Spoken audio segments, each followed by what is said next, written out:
দিকে তো নাই তো এই 17 দিন যাবত কেউ আসে নাই আপনাদের কেউ দেখতে না না না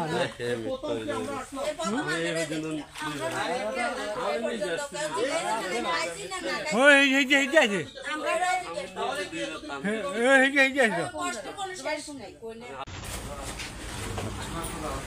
আমাদের সোহেল ভাই কিছু বলবেন। আমরা মূলত কুমিল্লায় এসে আমরা সোহেল ভাই এখানে স্বর্ণাপন্ন হচ্ছে, তিনি আমাদেরকে সহায়তা করে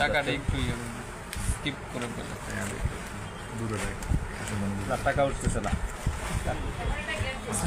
ধন্যবাদ নকশি বাংলা ফাউন্ডেশন আর ফাউন্ডেশন যার সদস্য আছে সবাইকে ধন্যবাদ। আসলে এই বন্যার মাঝে আমাদের এলাকায় কুমিল্লার জেলার 9টা থানাতে আমাদের স্মরণকালে সবচেয়ে ভয়াবহ যে বন্যা, এই বন্যার ত্রাণ মানে বন্যা দুর্গত অঞ্চলে ত্রাণ দেওয়ার যে মন মানসিকতা নিয়ে আমাদের ভাইয়েরা এসেছেন। আমার পক্ষ থেকে, বিজলাবাসীর পক্ষ থেকে, লাকসাম মনোনয়নের পক্ষ থেকে আমাদের নকশি বাংলা ফাউন্ডেশন ধন্যবাদ এবং যারা এখন জড়িত আছে তাদের সকলকে ধন্যবাদ। আর এই ত্রাণ পেয়ে যারা আসলে খুব মানে দুর্গত অবস্থা আছে, আমরা মনে করি এই নকশি বাংলা ফাউন্ডেশনের পক্ষ থেকে কিছুটা হলেও তাদের সাময়িক যে কষ্টটা আছে এটা হয়তো লাঘব হবে। আর আমরা চেষ্টা করব তাদের সাথে সবসময় থাকার জন্য, সহযোগিতা করার জন্য। আর আমরা নকশি বাংলা ফাউন্ডেশনের জন্য সবসময় দোয়া করবো যাতে তারা এভাবে যে কোনো বিপদ মানুষের পাশে দাঁড়াতে পারে, সেজন্য তাদের মন মানুষ যাতে মানে ভালো হয়, সেজন্য আমাদের আন্তরিক ধন্যবাদ জানাই। আমি আমার বক্তব্য শেষ করছি। ধন্যবাদ সোহেল ভাই, আপনাকে অসংখ্য ধন্যবাদ। ত্রাণের পাশাপাশি আমাদের বস্ত্র বিতরণ যেটা এটা বর্তমান চলমান রয়েছে। এখানে আমরা শাড়ি, লুঙ্গি এবং গামছা এই তিনটা এই আমরা বিতরণ করতেছি। আপনারা দেখার যারা বিভিন্নভাবে আমাদেরকে সাহায্য সহযোগিতা করেছেন, আমরা চেষ্টা করছি আপনাদের সেই আমানতটুকু যথাযথ স্থানে পৌঁছে দেওয়ার। বিশেষ করে আপনারা একটু পরে হয়তো দেখতে পাবেন আমরা আমাদের মেডিকেল ক্যাম্প চলমান রয়েছে।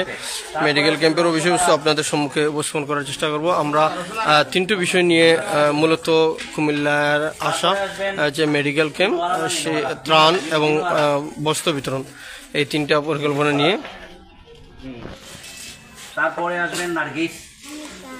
আচ্ছা, ওনার আর প্রতিদিন রাত্রে এটা মানে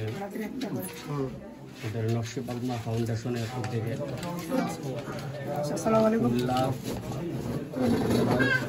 লাকসাম উপজেলার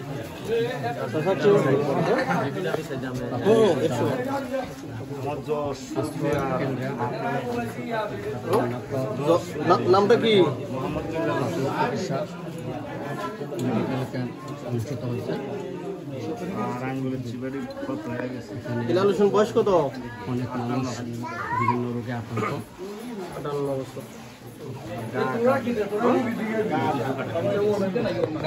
সহযোগিতায় আমাদের কার্যক্রম চলতেছে এবং আপনারা সহযোগিতা অব্যাহত রাখবেন সবসময়, কারণ নকশি বাংলা গণপ্রজাতন্ত্রী বাংলাদেশ সরকারের নিবন্ধিত একটি স্বেচ্ছাসেবী সংস্থা হিসাবে সকল প্রাকৃতিক দুর্যোগে আমরা মানুষের পাশে দাঁড়াই।